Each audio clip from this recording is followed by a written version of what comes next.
তাদের এই রুপ্রাল হাউসটাই সবচেয়ে বেশি পছন্দ হয় আর এটা বিপুল ভোটে জিতে। আচ্ছা, এটা নিষেধটা করছে কে মূলত? এখানে নাকি অনুমতি ছাড়া ঢোকা যাবে না। বের হয়ে দেখতেছি যে এখানেই হচ্ছে রুপ্রাল হাউসটা। আজকের ভিডিওতে আমি আপনাদের পুরো রুপ্রাল হাউসটা ঘুরিয়ে দেখাবো এবং সেই সাথে এক্সপ্লোর করবো সেটার ইতিহাস, অবস্থান এবং খুঁটিনাটি আরো অনেক কিছু।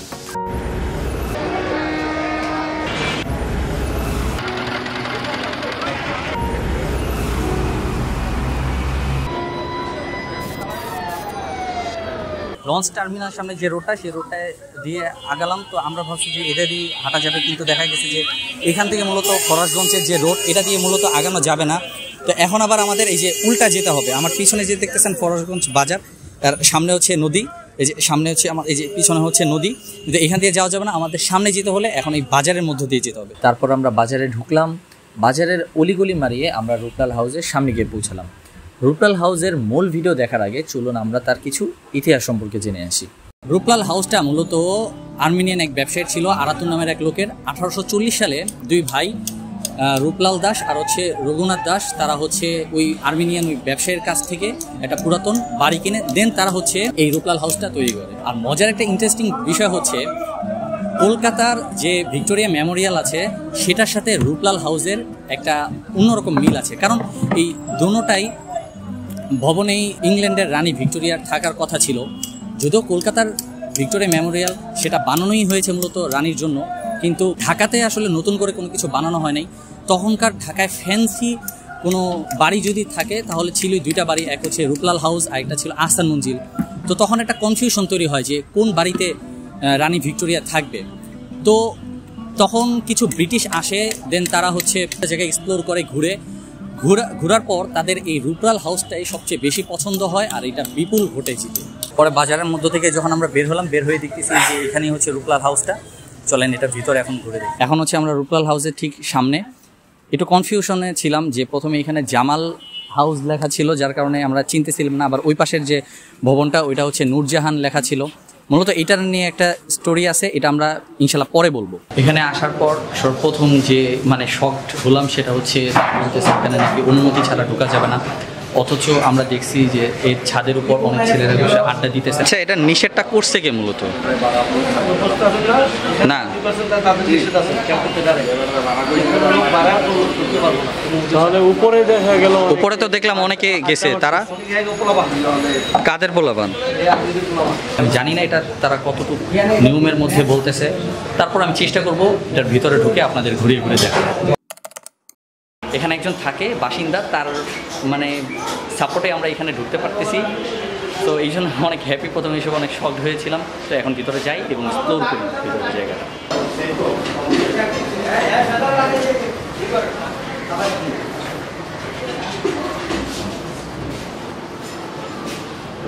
মোটামুটি একটা বাধা অতিক্রম করে আমরা ভিতরে ঢুকছি, কিন্তু ভিতরে আমাদের বলছে বেশিক্ষণ থাকা যাবে না। ওই জন্য খুব দ্রুত সময়ে যতটুকু এক্সপ্লোর করা যায় এক্সপ্লোর করব, কারণ এইটা কোনো সরকারি সার্টিফিকেট প্রাপ্ত কোনো দর্শনীয় স্থান না যে এখানে আমাদের অনুমতি দিবে ঢোকার জন্য। ইভেন আমরা যখন ভিতরে ঢুকতেছিলাম এক মহিলা আমাদের বলতেছে যে ভিতরে ভিডিও করা নিষেধ। তারপরও এখানে আমরা ভিডিও করতেছি, এক্সপ্লোর করতেছি যে আমাদের দেশে এরকম একটা সুন্দর জায়গা আছে, এটা দেখানোর জন্য। চলো উপরে যাই, উপরে যাওয়া যাবে না? চলো চলো। ভিডিও করতে দেখে আবারও এক ভাইয়ের বাধা, তাকে বুঝিয়ে বলার পর আমরা উপরে যাওয়া শুরু করি। কিন্তু আমরা যেই সিঁড়ি দিয়ে উঠি আমরা বুঝতে পারি যে সেই সিঁড়িটা ছাদ পর্যন্ত না গিয়ে একটি দরজার সামনে গিয়ে থেমে গিয়েছে। তারপর আমরা তার আশেপাশে কিছু এক্সপ্লোর করার চেষ্টা করি, কিন্তু সেখানে সবগুলো দরজাই বন্ধ ছিল। অন্ধকার থাকায় মোবাইলের ফ্ল্যাশ লাইট জ্বালিয়ে আমরা সেটাকে আলোকিত করি। তারপর আমরা আরেকটি সিঁড়ি খুঁজে পাই, যেই সিঁড়িটা মূলত ছাদ পর্যন্ত উঠে গিয়েছে। তারপর আমরা সেই সিঁড়ি দিয়ে আস্তে আস্তে ছাদের উপর উঠি। ছাদের উপর থেকে নদীর ভিউটা ছিল জাস্ট দেখার মতো। ভাবা যায় ঢাকার প্রথম 5 স্টার হোটেলের তকমা পাওয়া বাড়িটি আজ সম্পূর্ণ বিরান, কারণ আগে যখন বিদেশিরা ঢাকায় আসতো তখন এখান থেকেই ঘর ভাড়া করত, আর তখনকার এক একটা রুমের ভাড়াই ছিল 200 টাকা, যা বর্তমানে যে কত বেশি সেটা আর আপনাদের বলে বোঝাতে হবে না। সন্ধ্যা হয়ে গেলে আমরা বাড়ির নিচের রাস্তাটি দিয়ে আবার ব্যাক চলে আসি। এখানে আমরা যখন ঢুকলাম, ঢোকার পর থেকে একের পর এক বাধা পাইছি। মানে প্রথম তো কেয়ারটেকার বাধা দিছেই, তারপর হচ্ছে ভিতরে যাওয়ার পরও অনেকেই বাধা দিছে। ইভেন আমরা যখন ছাদে উঠছি তখন অনেকেই বাধা দিছে। সবাই বলতেছিল যে আপনারা যদি ছবি তুলেন তাহলে তুলতে পারেন, সমস্যা নেই, কিন্তু ভিডিও একদমই করা যাবে না, একদমই এলাও না। সবাই বলতেছিল এটা নাকি এখন বর্তমানে সেনাবাহিনীর হাতে জিম্মি, মানে এটার কেয়ারটেকার এখন সেনাবাহিনী আছে। যদি আমার ভিতরে ঢুকে ভিডিও করতে হয় বা একদম সাবলীলভাবে এক্সপ্লোর করতে হয় তাহলে আমার পোস্তগোলা থেকে তাদের যে হেড আছে সেনাবাহিনীর তাদের থেকে অনুমতি নিতে হবে, এরকমটাই তারা বলল। আমার একটা ইচ্ছা ছিল যে এখানে মূলত একটা বড় নাচ ঘর আছে, সেইখানে যাব, সেটা ঘুরে দেখাবো, কিন্তু আসলে আমরা তো ভিতরে মানে ভালো মতো ভিডিওই করতে পারি। সো সেই ক্ষেত্রে ভিতরে গিয়ে নাচ ঘর দেখা সেটা তো অনেক দূর কি বাদ। আর শুরুতে যে বলেছিলাম যে জামাল হাউসের যে ব্যাপারটা, সেটা হচ্ছে এখানে যখন দেশ ভাগ হয়, অর্থাৎ যখন ওই ইন্ডিয়া পাকিস্তান বাংলাদেশ ভাগ হয়ে যায়, তখন মূলত যে রূপলাল দাস সে হচ্ছে এই বাড়িটা বিক্রি করে সে হচ্ছে ইন্ডিয়া চলে যায়। তো যখন বিক্রি করে তখন হচ্ছে জামাল নামে হয়তো এক ব্যক্তি এরকম কিনে, তো তখন থেকে এটা জামাল হাউস নামে পরিচিত। আসলে রূপলাল হাউসও কিন্তু আমাদের একটা ঐতিহ্য ছিল, কিন্তু এটা এখন বর্তমানে আর আমাদের হাতে নেই। জানি না আমাদের সরকার কখনো এটাকে আবার রিপেয়ার করবে কিনা বা এটাকে ফিরিয়ে আনবে কিনা, যাই না। যারা ভিতরে থাকে তারা বললো এখানে নাকি এখনও মামলা চলতেছে।